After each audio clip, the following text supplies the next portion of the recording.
Estamos iniciando mais uma semana de estudos e o nosso novo tema é a adoração na educação. Ou seja, será que é possível educar através da adoração? E como verso principal do nosso estudo, nós temos 1 Coríntios 16, 29, onde lemos: tributai ao Senhor a glória devida ao seu nome. Trazei oferendas e entrai nos seus átrios, adorai ao Senhor na beleza da sua santidade. Em uma ocasião, Deus mostrou diante de Ezequiel os anciãos de Israel adorando imagens de répteis, mulheres adorando Tamuz e sacerdotes adorando o sol. Ezequiel capítulo 8. A todas essas formas de adoração, Deus os chamou de abominações. Mesmo em certas formas corretas de adoração a Deus, ele disse: não posso sofrer. Isaías 1, verso 13. Nós vimos aqui a importância de abordarmos o tema adoração. Até mesmo porque nos últimos dias o mundo vai se dividir entre aqueles que adoram ao Deus Criador e aqueles que procuram outras formas de adoração. E vale ressaltar que Deus se importa com o que adoramos, como adoramos e por que adoramos. Por isso, é importante conhecer os fundamentos da verdadeira adoração. Neste estudo, nós vamos considerar que todas as pessoas adoram alguma coisa, que é possível educar através da adoração, assim como o povo de Israel fazia com seus filhos, transmitiam os seus conhecimentos de geração em geração. Nós vamos ver que a Bíblia nos ensina a adorar em espírito e em verdade, que existe a beleza da santidade e que também, se existe adoração verdadeira, existe a falsa adoração, chamada na Bíblia de idolatria na adoração. A Bíblia nos mostra em todo o seu conteúdo que todas as pessoas adoram alguma coisa, nem sempre adoram a Deus. Salmo 84, versículo 2, Davi diz o seguinte: a minha alma está desejosa e desfalece pelos átrios do Senhor. O meu coração e a minha carne clamam pelo Deus vivo. Assim como Deus colocou o anseio pela eternidade em nossos corações, Ele também colocou um anseio por adoração. E é por isso que, à medida que os seres humanos se afastaram de Deus, eles também buscaram maneiras de complementar, ou seja, de preencher esse vazio. Em tempos antigos, eles geralmente supriam adorando objetos ou seres criados como o sol, estrelas, pássaros, répteis, etc. Hoje, esse anseio toma outras formas sutis de adoração, como por exemplo, tem gente que adora o dinheiro, outros adoram o poder, há ainda quem adore o sexo, ou atletas de elite, cantores, líderes políticos e até mesmo há aqueles que adoram líderes espirituais. O ser humano tornou tão complexo esse aspecto da adoração que ele chega até a adorar a si mesmo, isso mesmo. Vendo de uma forma individual, algumas pessoas adoram o seu próprio corpo, como nós conhecemos a teoria do culto ao corpo, e agora surgindo aí uma nova teoria, culto à própria beleza. Então o ser humano passa a adorar a si mesmo. E esse talvez tenha sido o grande problema do anjo Lúcifer, que se tornou o diabo Satanás. A história de Sadraque, Mesaque e Abidnego em Daniel 3 nos mostra: é importante que Deus concentre nossa adoração corretamente. Você vai adorar ao Senhor teu Deus e servi-lo apenas a Ele. Lucas capítulo 4, verso 8. E a grande pergunta que fazemos é a seguinte: é possível educar através da adoração? Relatos bíblicos da história do povo de Israel nos mostram que sim. Era costume entre o povo de Israel que transmitissem a seus filhos os conhecimentos que eles tinham através dos salmos, relatos bíblicos e histórias contidas nas Sagradas Escrituras. Lemos em Salmos 78, verso 4: não os encobriremos aos seus filhos, mostrando à geração futura os louvores do Senhor. Deus deu ao povo de Israel um livro especial para aprender a adorar, o livro dos Salmos. Um exemplo didático pode ser encontrado no Salmo 78. Por exemplo, lá nós vimos o seguinte: como adorar? Cantando o poder, as maravilhas e as leis de Deus, cantando tudo isso em louvor. Mas com qual objetivo eles deveriam adorar ou nós devemos adorar? O Salmo indica que as gerações futuras conheçam Deus e o louvem. Não cometam os erros de seus antepassados. Era uma forma de educar as novas gerações através da adoração. E isto os levariam a quê? O que eles alcançavam através dessa metodologia? Fortaleciam a confiança em Deus, a obediência aos mandamentos, evitava a rebelião, instituía a importância da fidelidade. Guarda e pacto eram reforçados e para que permanecessem unidos a Deus.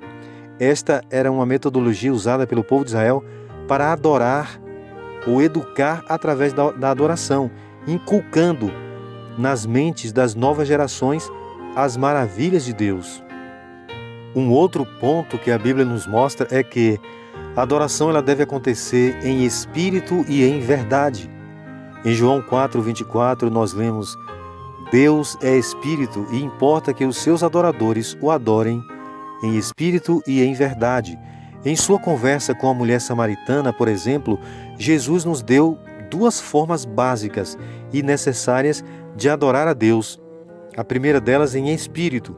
Nossa adoração surge do nosso amor por Deus e de uma experiência pessoal com Ele. É o fruto do trabalho do Espírito Santo. Efésios 2, versículo 18. A outra forma, ou o outro aspecto que a Bíblia ensina é que a adoração deve ser, além de ser em espírito, ela deve ser em verdade. João 4:22 nos ensina que com um conhecimento correto de Deus e o que Ele exige de nós, ou seja, a adoração, ela perpassa por esse aspecto. Você precisa saber quem você está adorando e o que este ser que você está adorando espera de você. Porque muitas vezes nós temos a intenção de adorar a Deus, mas a intenção não resolve, porque nós o procuramos da forma incorreta. Precisamos buscar na palavra de Deus a forma correta da adoração. A verdadeira adoração surge, portanto, como resultado de conhecer e obedecer a Deus e do estudo das verdades reveladas por Ele. Neste sentido, haverá a beleza da santidade. Salmo 29, verso 2, nos diz o seguinte: Dai ao Senhor a glória devida ao seu nome. Adorai o Senhor na beleza da sua santidade. Uma das cenas mais alegres de adoração pode ser encontrada em 1 Crônicas 16. Davi dançou alegremente diante da arca e distribuiu ofertas entre as pessoas. Para Davi, não poderia haver maior razão para a alegria do que adorar a Deus em seu santuário. O registro está em Salmo 84, verso 2. No santuário, encontramos o verdadeiro conteúdo e a razão de nossa adoração, o plano da salvação, prefigurado em cada um de seus cantos. Era isto que estava no santuário. Somos um povo santo que adora um Deus santo. Ou seja, nós somos um povo separado, que adora um Deus que é extremamente santo. 2 Pedro 12, verso 9, nos confirma isso. Alcançamos essa santidade através do sacrifício de Cristo.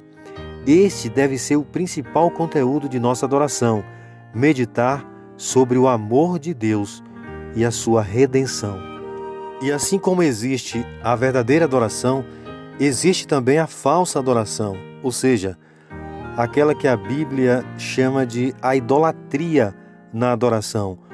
O livro de Apocalipse, capítulo 14, versos 9 e 10, nos adverte dizendo o seguinte: se alguém adorar a besta e a sua imagem, será atormentado com fogo e enxofre diante dos santos anjos e diante do Cordeiro.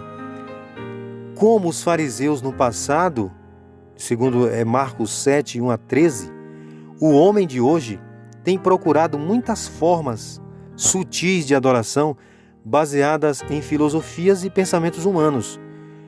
Isto não é uma trivialidade. Antes da segunda vinda de Jesus, a adoração dividirá o mundo em dois partidos. Nós podemos dar esse exemplo aqui. Aqueles que adoram a Deus como Ele deseja ser adorado e aqueles que não o fazem da forma correta. De acordo com Apocalipse 13, é separado lá dois tipos de grupos. O primeiro que adora o Senhor e recebe o seu selo, e o segundo que adora a besta e recebe também o seu símbolo, o número 666, que é o símbolo que o Apocalipse traz. Claramente, Deus aceita a adoração sincera, realizada incorretamente quando o adorador não tem o maior conhecimento. Mas uma vez que você estuda a palavra de Deus e descobre qual é a forma correta que Deus quer ser adorado, a responsabilidade agora é sua. Você precisa adorar a Deus da forma correta. Atos, capítulo 10, versos 34 e 35. Mas Deus merece a melhor e mais perfeita adoração que podemos dar a Ele. Ele nos deu o melhor. Daí a importância de nos educarmos corretamente na verdadeira adoração. E essa é a importância da educação. Que educação é essa? Passar, ensinar às novas gerações e à geração presente a verdadeira forma de adorar a Deus.